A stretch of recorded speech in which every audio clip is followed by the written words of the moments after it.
when we talk about the mental work that goes in on a consistent basis to help you build your confidence.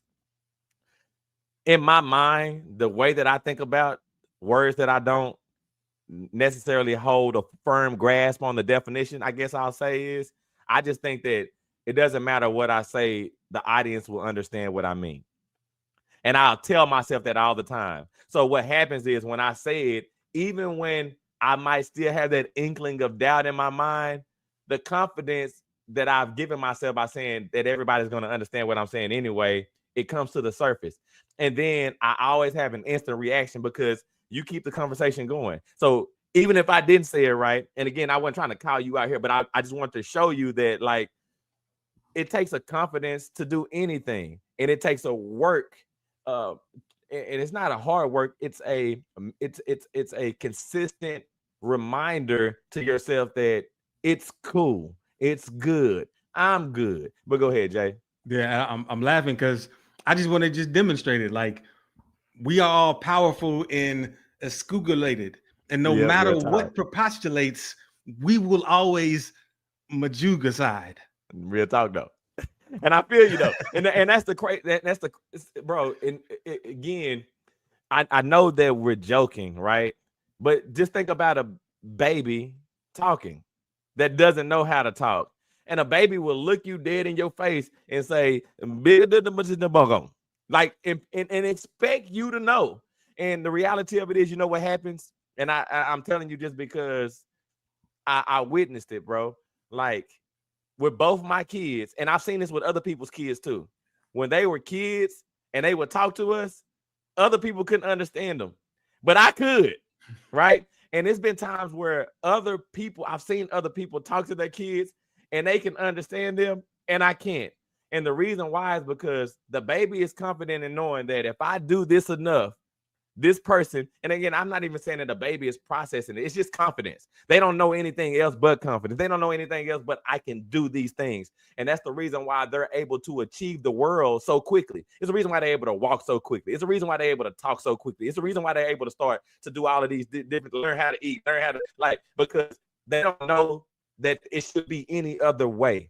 And so, that's kind of how I like to think about that. It made me think about baby talk for sure. Yeah, and just even thinking about that, I got to bring up something that it just fascinates me. Like, everybody that talks, you learn the language from scratch. Like, I'm learning. I'm still learning Spanish. Like, I do my Duolingo daily, but I'm learning in reference to the words I know. But like the words I know, how, and that just shows how amazing we really are. And that doesn't just get cut off. I mean, we can make ourselves believe it's cut off. We could tell ourselves we're not smart, but no, if you're communicating, if you're thinking in thoughts, if you're saying thoughts to yourself, you're smart because you learn to even do that out of nothing, out of nothingness. You said, oh, I'm just going to figure out a language and speak it and be able to convey my thoughts to others. Genius. Yeah. And again, this is going to bring me back to the point of we have to start truly realizing how amazing we are. We got to, because again, if you don't give yourself a chance, and I know how difficult it is to believe how amazing you are. You can think that you're good, you can feel good, but to think and realize that you are amazing is a whole nother level to this. And I think that, like, the moment, like, you have to give yourself every opportunity to see that truth, right? And the moment you do that, that's when your world changes. That's when your confidence goes to where it needs to go. But you have to start with realizing internal forces, internal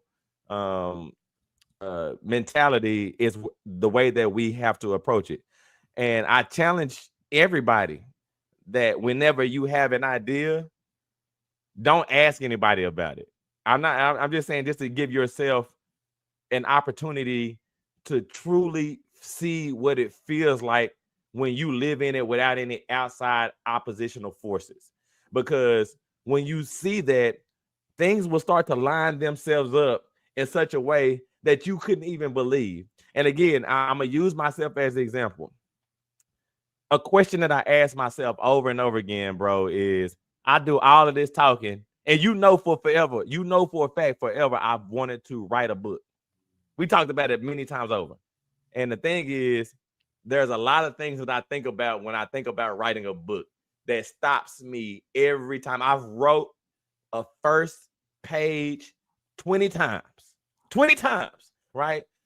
So this last time I decided I'm not going to tell anybody. I'm telling you now because I'm far enough along to where I can do what I need to do because I've built the confidence. But I said, I'm not going to tell anybody, and I'm going to just go into this mug and I'm going to just be 100% real, and I'm just going to see what come out.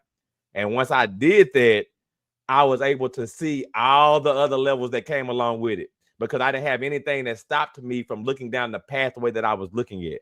So, I just encourage you, like JClay said right there, you don't need permission.